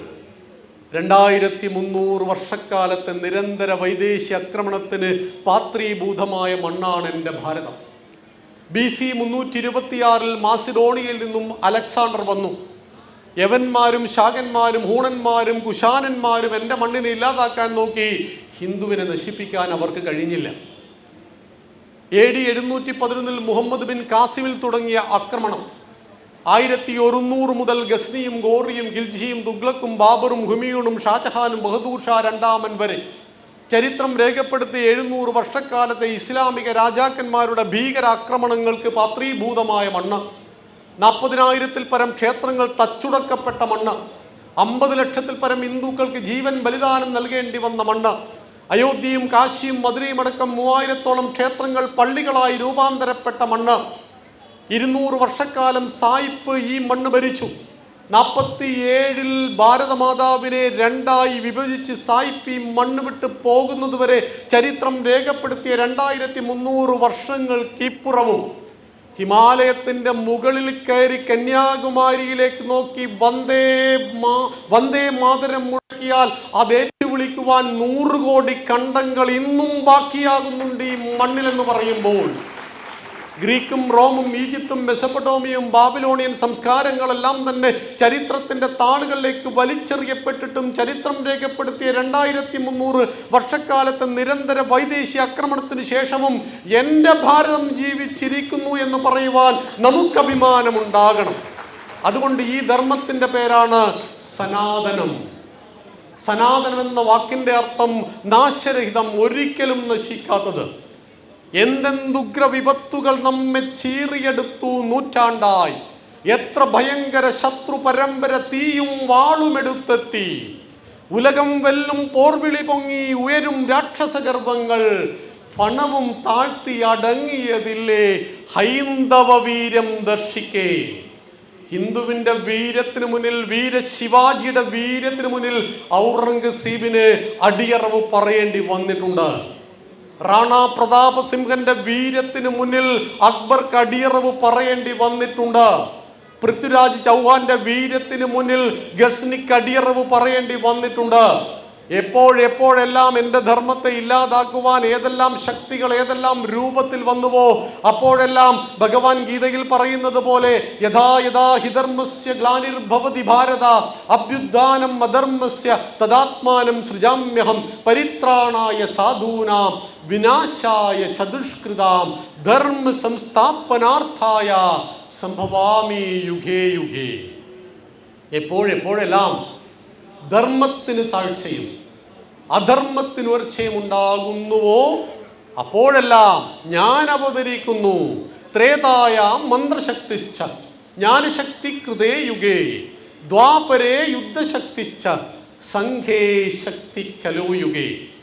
കൃതയുഗത്തിൽ ജ്ഞാനശക്തി കൊണ്ടും ത്രേതായുഗത്തിൽ മന്ത്രശക്തി കൊണ്ടും ദ്വാപരയുഗത്തിൽ യുദ്ധശക്തി കൊണ്ടും ഞാൻ ധർമ്മത്തെ സംരക്ഷിച്ചു. ഇതേതാണ്? ഇത് കലിയുഗമാണ്. കലിയുഗത്തിൽ സംഘടനാ ശക്തി കൊണ്ടാണ് നാം ധർമ്മത്തെ സംരക്ഷിക്കേണ്ടത്. അതുകൊണ്ടാണ് ഈ എറണാകുളത്തപ്പൻ്റെ ഈ മണ്ണിൽ ആയിരക്കണക്കിന് ഹിന്ദുക്കൾ സംഘടനാ ശക്തിയിൽ ഒന്നിച്ചിരിക്കുന്നു എന്നതുകൊണ്ട് നമ്മളാണ് കൽക്കിയെ കാത്തിരിക്കരുത്. മത്സ്യക്കൂർമ്മ വരാഹശ്ച നരസിംഹോ ഇതി വാമന രാമോ രാമരാമശ്ച കൃഷ്ണ കൽക്കീതിദേ ദശ. എപ്പോഴെല്ലാം ഈ പ്രപഞ്ചത്തിൽ ഭൂമിയിൽ അധർമ്മം വിളയാടിയോ അപ്പോഴെല്ലാം ഞാൻ പല രൂപത്തിലും ഭാവത്തിലും ഈ മണ്ണിലേക്ക് അവതാരമെടുത്തു വന്നിട്ടുണ്ട്. ഞാൻ അവസാനം വന്നത് ഭഗവാൻ കൃഷ്ണന്റെ രൂപത്തിലാണ്. 4,24,000 വർഷമുള്ള കലിയുഗത്തിൽ എവിടെയെങ്കിലും ഞാൻ വരും. പക്ഷെ അതുവരെ നിങ്ങൾ എന്നെ വെയിറ്റ് ചെയ്യരുത്. നിങ്ങൾ എന്ത് ചെയ്യണം? ഉദ്യമം, സാഹസം, ധൈര്യം, ബുദ്ധി, ശക്തി, പരാക്രമവും ഷഡേതേ പ്രവർത്തന്തേ ദൈവം തത്ര പ്രകാശയേത്.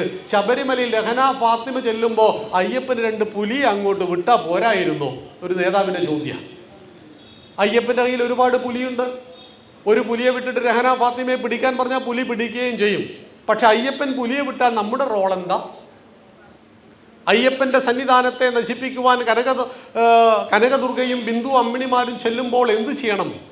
ഉദ്യമം, സാഹസം, ധൈര്യം, ബുദ്ധി, ശക്തി, പരാക്രമം, ഈ 6 ഗുണങ്ങൾ ഉള്ളവൻ അങ്ങോട്ട് ചെല്ലണം. താൻ പാതി ദൈവം പാതി എന്നാണ്. ഭഗവാനെ സംരക്ഷിക്കുവാൻ നീ ഉണ്ടെങ്കിൽ ഭഗവാൻ നിന്റെ കൂടെ ഉണ്ടാകും എന്ന് ഭഗവാൻ നമ്മെ പഠിപ്പിക്കുന്നു. ഭഗവാൻ ഈ കൈകൾ നൽകിയിട്ടുണ്ട്, കണ്ണുകൾ നൽകിയിട്ടുണ്ട്, ചെവിയെ നൽകിയിട്ടുണ്ട്, നടക്കാൻ കാലുകൾ നൽകിയിട്ടുണ്ട്. എന്നിട്ടും ഭഗവാൻ ഈ രഹന ഫാത്തിമ എന്ന് പറയുന്ന നിങ്ങളുടെ കൊച്ചിക്കാരിയെ തടുക്കുവാൻ ഭഗവാന്റെ പുലി തന്നെ വരണോ? വേണ്ടതില്ല. അതുകൊണ്ട് ത്രേതായ മന്ത്രശക്തിശ്ച ജ്ഞാനശക്തി കൃതേ യുഗേ ദ്വാപരേ യുദ്ധശക്തിശ്ച സംഘേ ശക്തി. ഈ കലിയുഗത്തിൽ സംഘടനാ ശക്തി കൊണ്ടാണ് നാം ധർമ്മത്തെ സംരക്ഷിക്കേണ്ടത് എന്ന് നമ്മെ പഠിപ്പിക്കുന്നതാണ് ആ മഹത്തായ ഗാനം. ഇനി ഹിമാലയത്തെക്കുറിച്ചൊരു ഗാനമുണ്ട്. ഹിമാലയത്തിൽ പോയവരുണ്ടാവില്ലേ? ആരാണ് ഹിമാലയത്തെ ആഗ്രഹിക്കാത്തത്? പക്ഷേ കൈലാസത്തിൽ മാനസ സരോവരത്തിൽ പോകണമെങ്കിൽ ചൈനയുടെ NOC വേണം. 962 ചൈന പിടിച്ചുകൊണ്ടുപോയി. ഭാരതം വിഭജിക്കുന്നത് കണ്ടപ്പോൾ വിന്ധ്യനോട് പർവ്വതം താഴ്ത്തുവാൻ ദേവഗണങ്ങൾ പറഞ്ഞിട്ടും 947 മനുഷ്യന്മാർ ഭാരതത്തെ മതത്തിൻ്റെ പേരിൽ വിഭജിച്ചു കളഞ്ഞു. മാലിക് ദീനും കൂട്ടരും ഇസ്ലാമതവുമായി ഭാരതത്തിൽ വന്നപ്പോൾ അവരെ സ്വീകരിച്ച് അവർക്ക് പള്ളി പണിതു കൊടുത്തവരല്ലേ നമ്മൾ? സെന്റ് തോമസും കൂട്ടരും ക്രിസ്തുമതമായി വന്നപ്പോൾ അവരെ സ്വീകരിച്ച് അവർക്ക് ചർച്ച് പണിതു കൊടുത്തവരല്ലേ നമ്മൾ ഹിന്ദുക്കൾ? ലോകം മുഴുവൻ ജൂതന്മാരെ വേട്ടയാടിക്കുന്ന സമയത്ത് മുംബൈയിലും കൊൽക്കത്തയിലും കൊച്ചിയിലും അവർക്ക് മാതൃകാ കോളനികൾ പണിതു കൊടുത്തവരല്ലേ നമ്മൾ ഹിന്ദുക്കൾ? ജർമ്മനിയിൽ പിറന്ന കമ്മ്യൂണിസത്തെ അധികാരത്തിൽ 957 കേരളത്തിൽ കൊണ്ടുവന്നവരല്ലേ നമ്മൾ ഹിന്ദുക്കൾ? ലോകത്തിൽ ഏതെല്ലാം ഭാഗങ്ങളിൽ ഏതെല്ലാം കാലഘട്ടത്തിൽ ഏതെല്ലാം ഇസങ്ങളും മതങ്ങളും ആശയങ്ങളും പിറന്നുവോ എല്ലാം തന്നെ എൻ്റെ മണ്ണിലേക്ക് ചേർത്ത് കോർത്ത് നിർത്തി ഈ മണ്ണിൽ ഹിന്ദുവിൻ്റെ കൂടെ ജീവിക്കുവാൻ സാധ്യമല്ലെന്ന് പറഞ്ഞപ്പോൾ പാകിസ്ഥാൻ ഉണ്ടാക്കപ്പെട്ടത് കേവലം 78 വർഷങ്ങൾക്കപ്പുറം 15 ലക്ഷം ഹിന്ദുക്കളുടെ കബന്ധത്തിൽ ചവിട്ടിയാണെന്ന ചരിത്രം കൂടി നമ്മൾ ഓർക്കുമ്പോഴാണ് എൻ്റെ ഭാരതത്തെ വെട്ടിമുറിക്കുന്നതിന് വിന്ധ്യൻ തയ്യാറായപ്പോൾ വിന്ധ്യനോട് അരുതെന്ന് പറഞ്ഞു ദേവഗണങ്ങളെങ്കിൽ അത് പറയുവാനുള്ള ഇച്ഛാശക്തി മനുഷ്യനില്ലാതെ പോയതുകൊണ്ട് ഭാരതമാതാവ് 64 ദശലക്ഷം ചതുരശ്ര കിലോമീറ്റർ ഉണ്ടായിരുന്നു എൻ്റെ അഖണ്ഡ ഭാരതം. ഇന്നത്തെ ഗാന്ധാരദേശം, ഇന്നത്തെ അഫ്ഗാനിസ്ഥാൻ മറഞ്ഞു മഹത്തായ ഗാന്ധാരദേശം, മറഞ്ഞു മഹോദാര ബ്രഹ്മപ്രദേശം, മുറിഞ്ഞറ്റു വീണു മനോരമ്യലങ്ക, മഹാദേവി നിൻ കാലിലെ പൊൻചിലങ്ക എന്ന് ഈ പുസ്തകത്തിൽ കവി പാടിയിട്ടുണ്ട്. ഗാന്ധാരദേശം ഇന്നത്തെ അഫ്ഗാനിസ്ഥാൻ, പാഞ്ചാലദേശം ഇന്നത്തെ പാകിസ്ഥാൻ, ബംഗാളദേശം ഇന്നത്തെ ബംഗ്ലാദേശ്, ബ്രഹ്മപ്രദേശം ഇന്നത്തെ മ്യാൻമാർ, ശ്രീലങ്ക 1 ലിറ്റർ ഡീസൽ 296 വില. ആരുടെ സാമ്രാജ്യം? കുബേരൻ്റെ സാമ്രാജ്യം. കുബേരൻ സമ്പത്തിനെ ആരാധിച്ചു, ശക്തി ആരാധിക്കാൻ മറന്നുപോയി. അതുകൊണ്ട് കുബേരന്റെ സമ്പത്തും ശക്തിയും സ്വർണ്ണമയൂര ലങ്കയും പുഷ്പക വിമാനവും വരെ രാവണൻ പിടിച്ചടക്കി. സ്വന്തം ഭാര്യമാരെ പോലും കിട്ടിയില്ല. കൈലാസത്തിന്റെ ചുവട്ടിൽ ശിവനോട് പോയിട്ട് കരഞ്ഞു പറഞ്ഞു, നിങ്ങൾ സമ്പത്തിനെ ആരാധിക്കണം, 1000 തലമുറക്കുള്ള സമ്പത്ത് ഉണ്ടാക്കണം ഹിന്ദുക്കൾ. പക്ഷെ ആ സമ്പത്തിനൊപ്പം ശക്തിയെ കൂടി ആരാധിച്ചില്ലെങ്കിൽ സമ്പത്തെല്ലാം കണ്ടവന്മാർ പിടിച്ചു കൊണ്ടുപോകുമെന്നുകൂടി രാവണന്റെയും കുബേരന്റെയും ചരിത്രം നമ്മെ പഠിപ്പിക്കുന്നു എന്നുകൂടി അറിയണം. അങ്ങനെ ഭാരതത്തിലെ ഒട്ടുഭാഗങ്ങൾ നമുക്ക് നഷ്ടപ്പെട്ടിട്ട് ഇന്ന് നരേന്ദ്രമോദിജി ഭരിക്കുന്ന ഇന്ത്യയുടെ വലിപ്പം 36 ദശലക്ഷം ചതുരശ്ര കിലോമീറ്ററേ ഉള്ളൂ. 64 ദശലക്ഷം ചതുരശ്ര കിലോമീറ്ററിൽ വ്യാപിച്ചു കിടന്ന എൻ്റെ ഭാരതം ഈ കഴിഞ്ഞ 500 വർഷത്തിനിടയ്ക്ക് വെട്ടി മുറിച്ച് കൊണ്ടുപോയപ്പോൾ സ്വതന്ത്ര ഭാരതത്തിൽ 62 ഇന്ത്യ ചൈന യുദ്ധത്തിൽ ഭാരതത്തിൽ കൈലാസത്തിൻ്റെയും മാനസ സരോവരത്തിൻ്റെയും പല ഭാഗങ്ങളും നമുക്ക് നഷ്ടപ്പെട്ടു പോയി എന്നതും ദയനീയമാണ് എന്നറിയണം. നമ്മൾ 5 യുദ്ധം പാകിസ്ഥാനോട് നടത്തിയിട്ടുണ്ട്, 1 യുദ്ധം ചൈനയോടും നടത്തിയിട്ടുണ്ട്. നമ്മുടെ സാമ്പത്തിക വിദഗ്ധർ പറയുകയുണ്ടായിട്ടുണ്ട്, ഭാരതം എന്ന രാജ്യത്തിന് 7 അയൽരാജ്യങ്ങളുണ്ട്. അതിൽ അയൽരാജ്യം വളരെ പ്രധാനമാണ് പാകിസ്ഥാൻ, മറ്റൊന്ന് അഫ്ഗാനിസ്ഥാൻ, ബംഗ്ലാദേശ്, ചൈന. ഈ 4 അയൽരാജ്യങ്ങൾ ഭാരതത്തിനില്ലായിരുന്നുവെങ്കിൽ ഭാരതത്തിലെ റോഡുകൾ സ്വർണം പൂശിയേനേ എന്ന്. കാരണം നമ്മുടെ സമ്പത്തിൻ്റെ ബജറ്റിൻ്റെ 40% പ്രതിരോധത്തിന് വേണ്ടി നീക്കി വെക്കേണ്ടി വരുന്നു. ഓപ്പറേഷൻ സിന്ദൂർ നമ്മൾ കണ്ടു. കാശ്മീർ കാണാൻ ചെന്ന 26 നിങ്ങളുടെ കൊച്ചിയിലെ രാമചന്ദ്രേട്ടനെ അടക്കം വെടിവെച്ച് കൊന്നു കളഞ്ഞു. കലിമ ചൊല്ലാൻ അറിയാത്തതുകൊണ്ട് കാശ്മീരിൽ പോകുമ്പോൾ കലിമയൊക്കെ ഒന്ന് പഠിച്ചോളൂ. കലിമ ചൊല്ലാൻ അറിയാത്ത 26 ആളുകളുടെ തലമണ്ടയിലൂടെ വെടിയുണ്ട കടന്ന് ചിതറി തെറിച്ചു പോയപ്പോൾ ഭാരതം ചോദിച്ചു, പ്രതികരിക്കുന്നില്ലേ എന്ന്. ഭാരതത്തിൻ്റെ തനതായ ശൈലിയുള്ള നമ്മുടെ സൈനികന്മാരുടെയും ഭരണകൂടത്തിൻ്റെയും അതിശക്തമായ പ്രതികരണത്തിൽ 9 ഭീകര കേന്ദ്രങ്ങളെ നിശേഷം തകർത്ത് തരിപ്പണമാക്കി. അതിനുശേഷം 11 ബ്രഹ്മോസ് മിസൈൽ അങ്ങോട്ട് അയച്ചു. 11 കോടിയാണ്, 35 കോടിയാണ് ഒരു ബ്രഹ്മോസിൻ്റെ വില. 11 അങ്ങോട്ട് അയച്ചു. 11 താവളങ്ങളെ, വ്യോമസേന താവളങ്ങൾ തകർത്ത് കളഞ്ഞു. അതുകൊണ്ടാണ് ഭാരതം എന്ന് പറയുന്നത്, നിങ്ങൾ ശക്തി ഉണ്ടായാൽ മാത്രം പോരാ, ശക്തിയെ ചില അവസരങ്ങൾ പ്രദർശിപ്പിക്കുകയും വേണം. അങ്ങനെയെങ്കിൽ പല പ്രശ്നങ്ങൾ ഒഴിവായി കിട്ടും. അതുകൊണ്ട് ബ്രഹ്മോസ് മിസൈലിന് ഇപ്പം 22 രാജ്യങ്ങളിൽ നിന്ന് ഓർഡർ പറഞ്ഞിരിക്കുന്നത്, ഞങ്ങൾക്ക് 10 ബ്രഹ്മോസ് വേണം കേട്ടോ. ചൈനയുടെ എല്ലാം ചീറ്റിപ്പോയി. ചൈന എല്ലാം നമുക്ക് വ്യാജനാണ് ലോകത്തിന് മൊത്തം കൊടുത്തത്, പാകിസ്ഥാന് കൊടുത്തത് വ്യാജനായിരുന്നു. അതുകൊണ്ട് അതെല്ലാം ചീറ്റിപ്പോയി. അതാണ് നവഭാരതം. ആ ഭാരതത്തെ ഉയർച്ചയിലേക്ക് കൊണ്ടുപോകണമെങ്കിൽ നമുക്ക് ഹിമാലയത്തെക്കുറിച്ചുള്ള ആ ഒരു സങ്കല്പമുണ്ടല്ലോ, ഹിമാലയത്തെക്കുറിച്ച് കവി പാടുന്നത് എന്താണ്? ഇതാണു ഭാരത രജത കിരീടം പാരിൻ ഗോപുരവാടം, ത്രിതായുഗങ്ങൾ പിറന്നു വളർന്നൊരു ഭൂവിൻ ദേവകവാടം. ഇതാണിതാണാ സർഗോജ്വലമാം ചൈതന്യത്തിൻ നീടം. ഇതാ ഹിമാചല ഭൂമി, ഇവ്യാ ഹിമാചല ഭൂമി. നമ്മെ വിളിപ്പൂ, നമ്മെ വിളിപ്പൂ നല്ല ഹൈമവത ഭൂമി.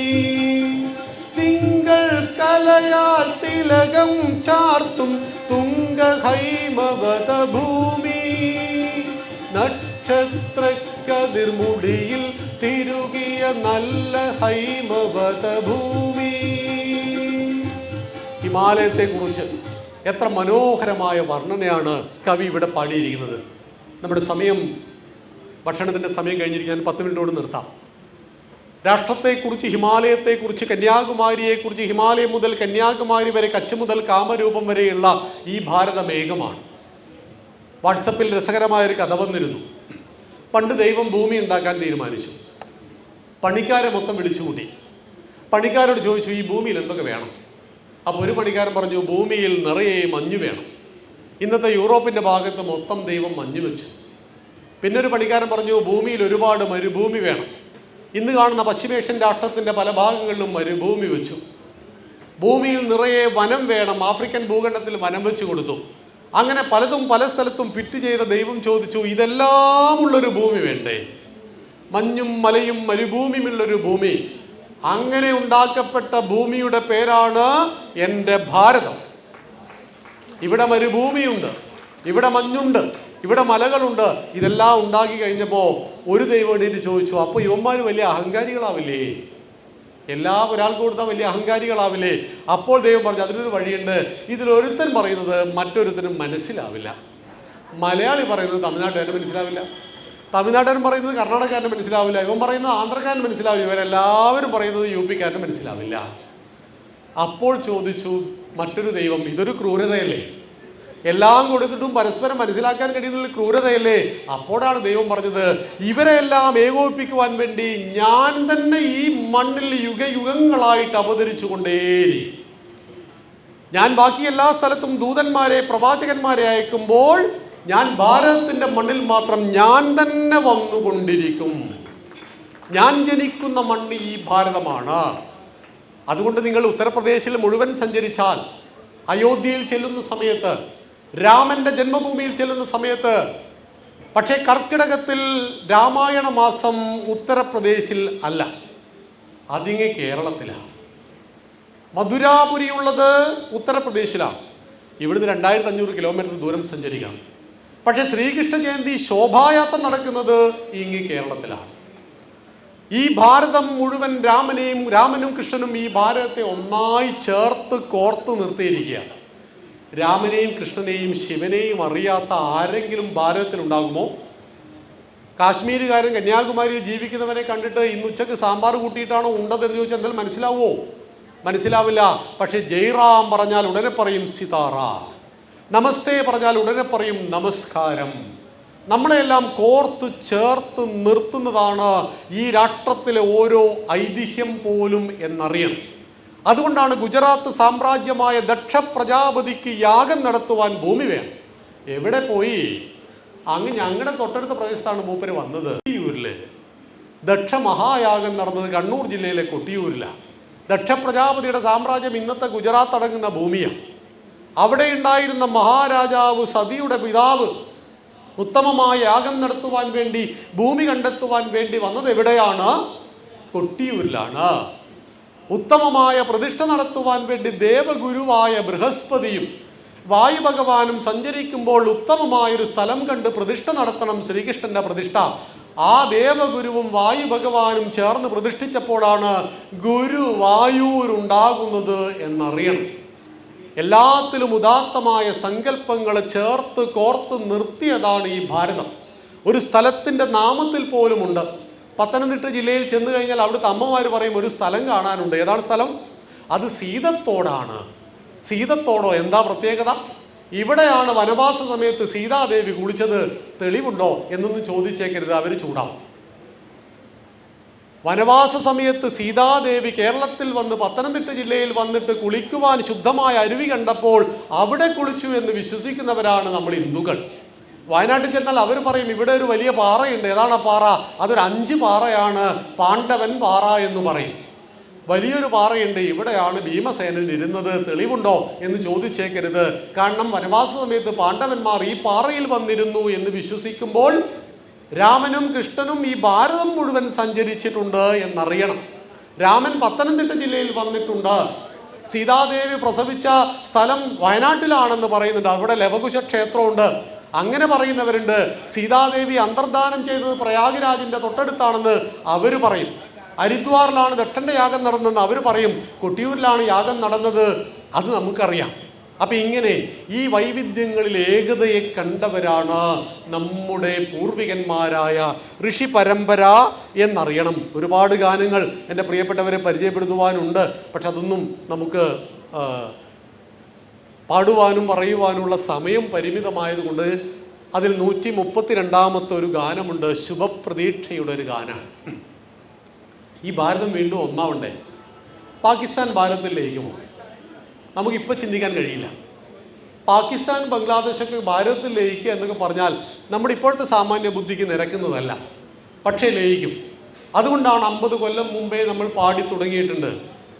കൂരിരുൾ നീങ്ങും പ്രഭാതമാകും, വീണ്ടും ഭാരതമൊന്നാകും,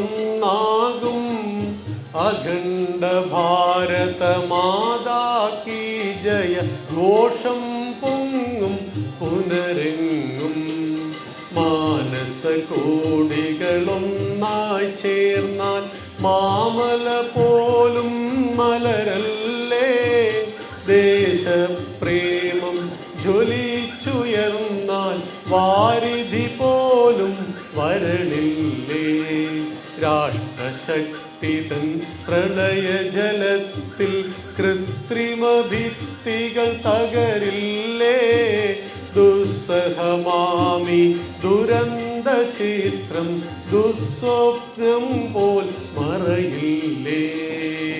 ഇതാണ് ഉദാത്തമായ കാഴ്ചപ്പാട്. കൂരിരുൾ നീങ്ങും പ്രഭാതമാകും, വീണ്ടും ഭാരതമൊന്നാകും, അഖണ്ഡ ഭാരതമാതാ കീ ജയഘോഷം പൊങ്ങും പുനരെങ്ങും. അതിന് നമ്മൾ എന്ത് ചെയ്യണം? ഹിന്ദുക്കളായ നമ്മൾ എന്ത് ചെയ്യണം? അതുകൂടി സൂചിപ്പിച്ച് ഞാൻ എൻ്റെ വാക്കുകൾ അവസാനിപ്പിക്കാം. അതൊരു ഗാനത്തിലൂടെ കവി പാടുകയാണ്. നമിപ്പു ഞങ്ങൾ സന്തതമങ്ങയിലങ്ങു വിളങ്ങിടും, സമത്വ സുന്ദര ഹിന്ദുത്വത്തിൻ ജ്വാലകളുയരുമ്പോ, സമസ്ത ലോകങ്ങളിലും സുഖവും ശാന്തിയുമേകിടാൻ സവിസ്തരം പൂർവികരാം ഋഷിമാർ അരുളിയ തത്വങ്ങൾ ശരിക്കു നിത്യം പ്രാവർത്തികമായി തീർക്കാൻ സശ്രദ്ധം ശ്രമിച്ചിടേണം ഹിന്ദുക്കൾ നാം ഒന്നായി മുന്നേറാം. പവിത്രമാമീ ആദർശത്തെ ആഴിയിലാട്ടിടാൻ പരിശ്രമിക്കും പാപികൾ പാടെ പരാജയം നേടും.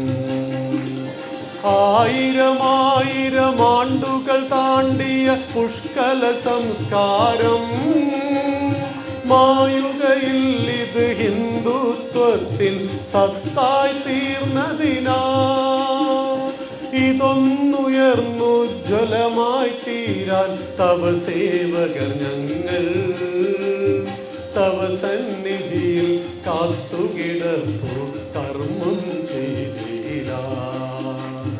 ഉദാത്തമുത്തമ സത്വഗുണാകര ഭാരത മാതാവിൻ കീർത്തിയുയർത്താൻ നമ്മൾക്കിവിടെ ഒന്നായി പ്രാർത്ഥിക്കാം.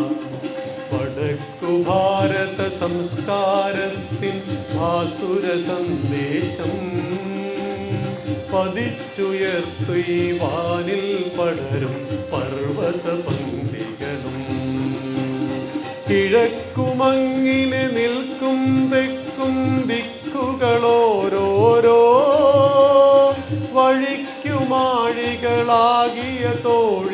കൈകോർത്തൊന്നായി മുറയ്ക്കു കാവൽ നിൽക്കും നടുവിൽ പച്ചവിരിപ്പിന്മേ ശരിക്കുറക്കമൊഴിച്ചു കിടക്കും ഭാരതമാതാവേ.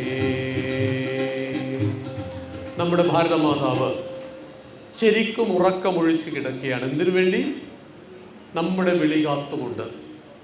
ലോകാ സമസ്ത സുഖിനോ ഭവന്തു എന്ന് പറഞ്ഞ മണ്ണ്, മനുഷ്യനെ പാപികളെന്നും കാഫിറുകളെന്നും വേർതിരിക്കാതെ ഗൃണ്ണന്തോ വിശ്വമാര്യം അമൃതസ്യ പുത്ര എന്ന് പറഞ്ഞ മണ്ണ്, സർവേ ഭവന്തു സുഖിന സർവേ സന്തു നിരാമയ സർവേ ഭദ്രാണി പശ്യന്തു മാ കശ്ചിത് ദുഃഖ ഭാഗ് ഭവേദ് എന്ന് പറഞ്ഞ മണ്ണ്, കൃണ്ണുന്തോ വിശ്വമാര്യം അമൃതസ്യ പുത്ര, നക്ഷത്രങ്ങളിൽ ജീവനുണ്ടോ എന്നറിയാകാഞ്ഞിട്ടും ഓം ദ്യൗ ശാന്തി അന്തരീക്ഷം ശാന്തി ശാന്തി ദേവ ശാന്തി എന്ന് പ്രപഞ്ചത്തിനും അതീതമായി കാഴ്ചപ്പാട് വെച്ചു പുലർത്തി എൻ്റെ പവിത്രമായ മണ്ണ് എൻ്റെ ഹൃദയത്തിൽ ആവാഹിച്ചുകൊണ്ട് ഞാൻ ഈ യജ്ഞവേദിയിൽ നിന്ന് ഈ സപ്താഹയജ്ഞത്തിൽ നുകർന്നു നൽകുന്ന അമൃതത്തെ ഊറ്റിക്കുടിച്ചുകൊണ്ട് വണ്ടുകളായി തേനീച്ചകളായി പറന്നു പോയിട്ട് ഓരോ തേനീച്ചയും മധുമായി ചെന്നുകൊണ്ട് അനേക പരാഗങ്ങൾ നടത്തുന്നത് പോലെ ഈ ഗീതാമൃതം നുകർന്നുകൊണ്ട് ഭഗവാന്റെ നാമങ്ങൾ ഉച്ചരിച്ചുകൊണ്ട് ഉദിച്ചൈതന്യ സംപൂജ്യ സ്വാമികൾ നമുക്ക് നൽകുന്ന ആ ഭാഗവതത്തിൻ്റെ മധുരത്തെ സമസ്ത ലോകത്തിലും എത്തിക്കുവാൻ ഈ സുഗതം ഭാഗവത മഹായജ്ഞവേദിയിൽ അല്പസമയം എനിക്ക് അവസരം നൽകിയ ഈ സംഘാടകന്മാരോട് നന്ദി പറഞ്ഞുകൊണ്ട് ഞാൻ എൻ്റെ വാക്കുകൾ സംഭരിക്കുന്നു. ഭാരത് മാതാ കീ ജയ്.